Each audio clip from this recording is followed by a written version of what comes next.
I still remember the afternoon Maria stepped into my apartment like she owned the place. Heels clicking against the hardwood floor.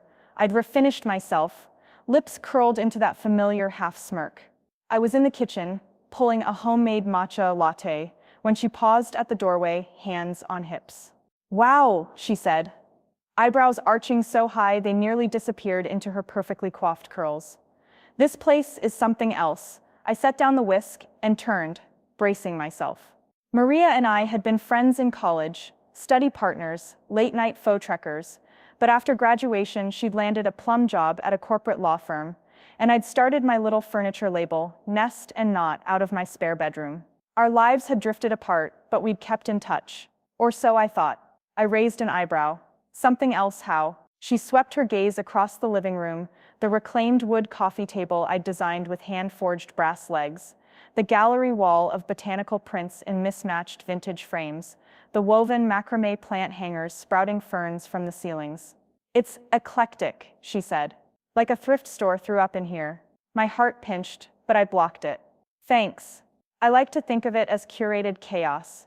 She rolled her eyes and sank onto the sofa, which I'd recovered in that deep emerald boucle. "Curated chaos, right. I mean, look at this." She tapped the coffee table. "Is that even functional?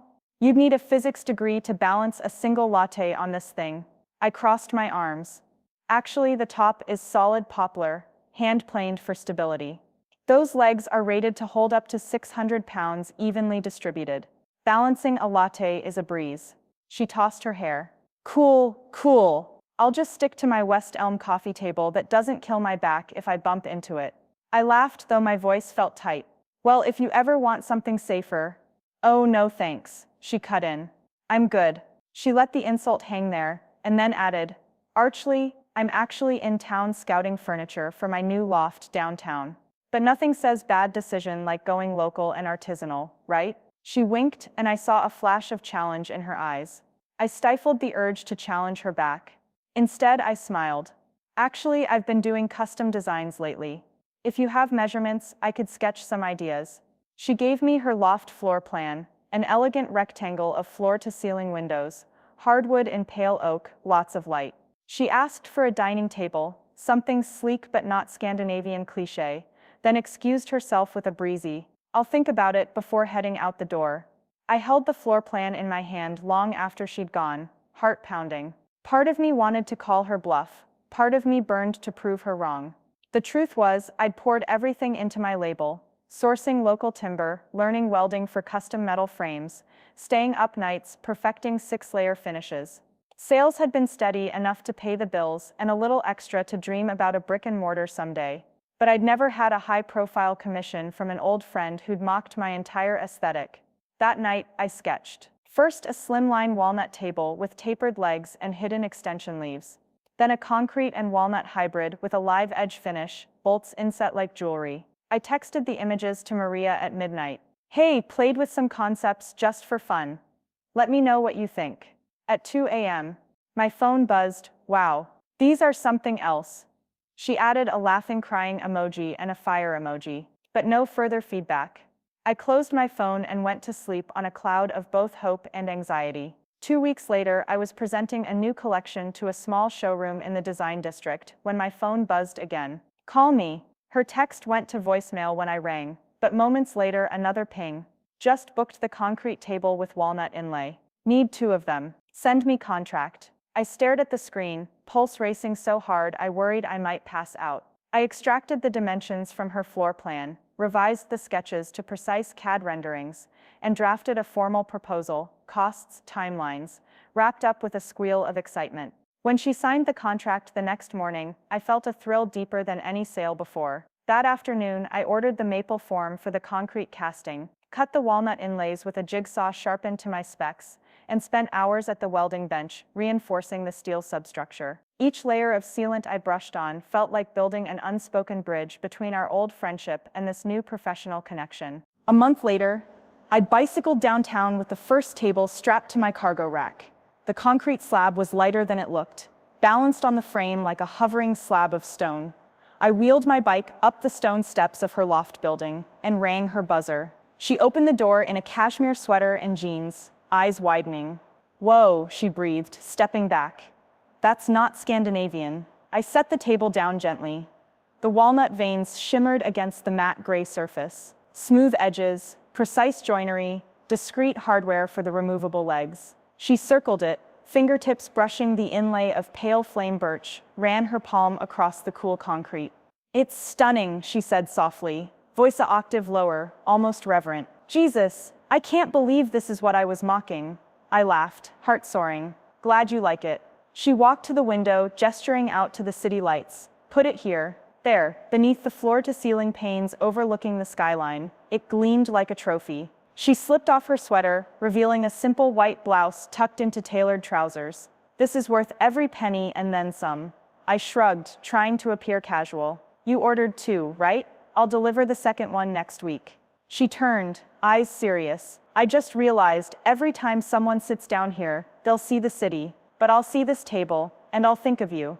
In that moment, the old banter faded. I recognized her sincerity. Thank you, I said. She laughed, a real bright sound. Thank you for never stopping. That evening, as I pedaled home through the streets, I thought about how mocking words can sting and how actions can heal. Maria's loft lights winked behind me, a beacon of restored friendship.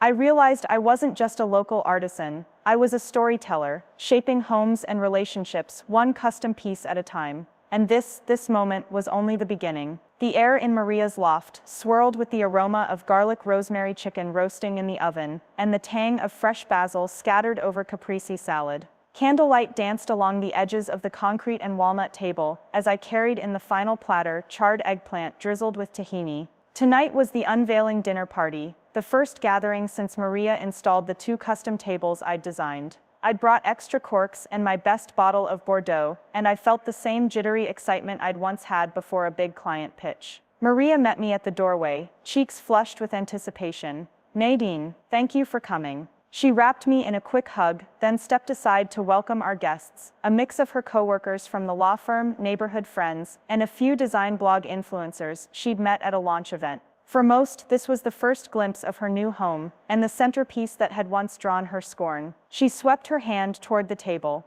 Everyone, gather round. Our hostess, Nadine Essem, deserves the credit for this masterpiece. Her voice was rich with pride. A ripple of applause followed, and my stomach fluttered. I offered a half smile. Thanks, Maria. I'm just glad it holds up under party pressure. Her colleague Derek, tall, impeccably suited, the guy whose jokes had mocked my coffee table back in undergrad, stepped forward, swirling a glass of white wine. He ran a finger along the concrete edge. I have to admit, he said, voice conspiratorial, I thought this was going to be another typical artisan fad trademark. But look at this finish, smooth as silk, no chips. How did you treat the concrete? I handed him a linen napkin to wipe his finger. It's micro-tamped and sealed with a poly-matte hydrophobic coat. Spills bead up, and you can wipe them away easily. He nodded, impressed. Practical and beautiful. Who'd have thought? Maria beamed. Right, Nadine even engineered it to be modular, removable legs so it fits through the building's service elevator. Another round of appreciative murmurs. I felt my shoulders relax. The table was winning them over. As plates were passed and laughter rose, I settled between Maria and her friend Jess, a journalist from one of those lifestyle blogs. Jess leaned in. I want the backstory. You guys go way back, right? But I hear there was a moment when you thought Nest and Knot was thrift store chic. She grinned. Spill. I chuckled,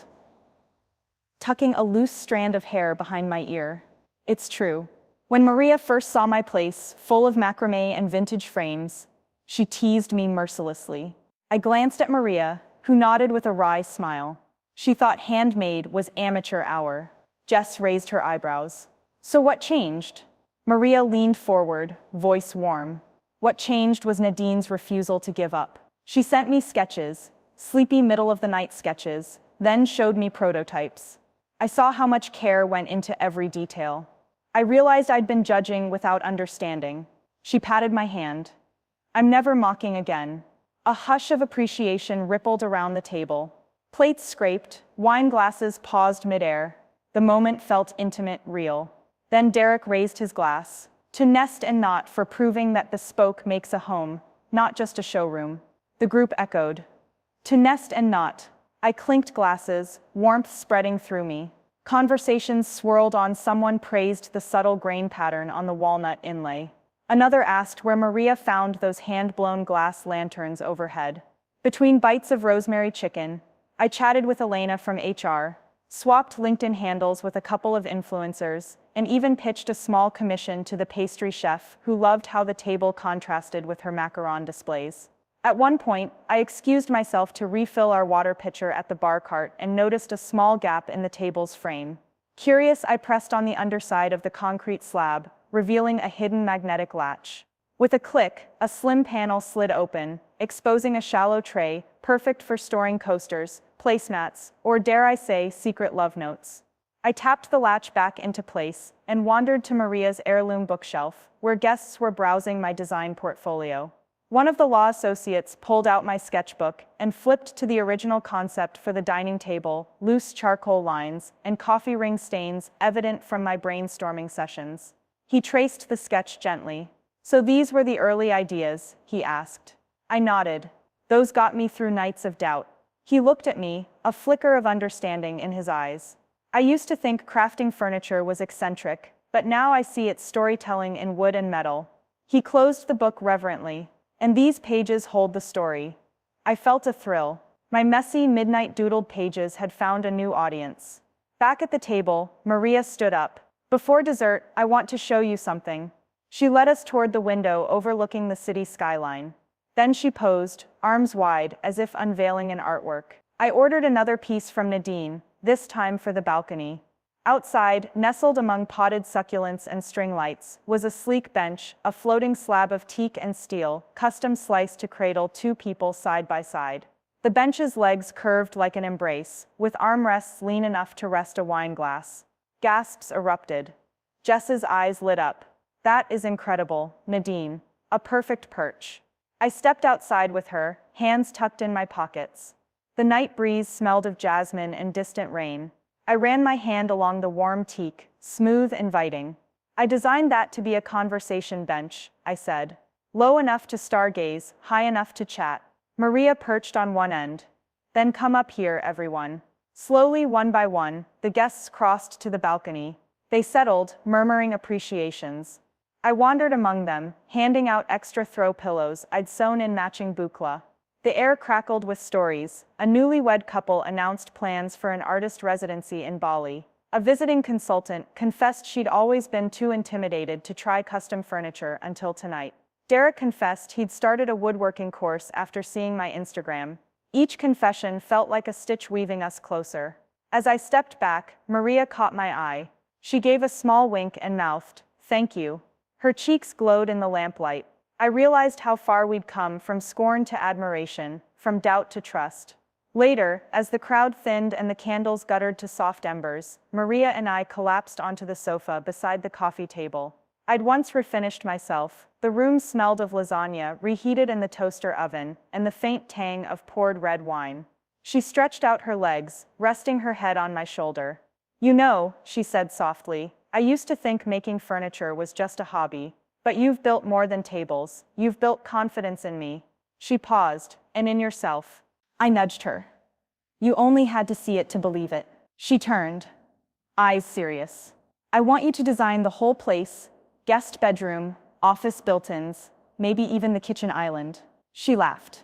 "And next time, I promise not to make a joke about your thrift store aesthetic." I laughed, leaning my head against hers.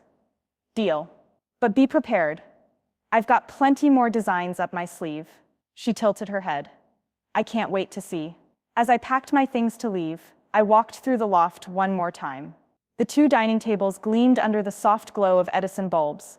The balcony bench waited like an invitation, and every plant hanger swayed gently in the breeze. I realized that Maria's home had evolved from a space I critiqued to a canvas for my creativity, a living portfolio of nest and knots ethos, functional art that tells a story. I pulled out my phone and snapped a panoramic shot. Then I slid it across to Maria. "Home, sweet, collaborative home. Thanks for trusting me." She replied instantly. "Best decision ever. See you Monday?" I smiled and typed back, "Bright and early, and bring coffee. This time, I'll judge your taste." Outside in the hallway, the doorman tipped his cap as I passed. My bicycle was parked by the concierge desk, ready for the ride home. I swung my leg over and steered into the night, city lights painting the pavement in ribbons of amber. My head buzzed with new ideas, writing a blog post about the conversation bench, sketching a guest bedroom concept in my mind, maybe even planning an entire open house showcase for Nest and Knot next spring. As I pedaled away, I thought about how the person who once mocked my home decor had become its most fervent champion and a collaborator in my creative journey. The irony wasn't lost on me. Through a custom table, I'd reshaped opinions, rekindled an old friendship, and forged a path for Nest and Knot's next chapter. And somewhere under those city lights, I felt a glow in my chest, the rare warmth of knowing that my work had meaning beyond function. That in crafting a piece of furniture, I'd helped someone feel seen, heard, and understood. Because in the end, home isn't just where we live, it's where our stories converge, share, and thrive. And tonight, Maria's loft was a testament to that truth, a space built on laughter, trust, and handcrafted connection. And the tables, they were only the beginning.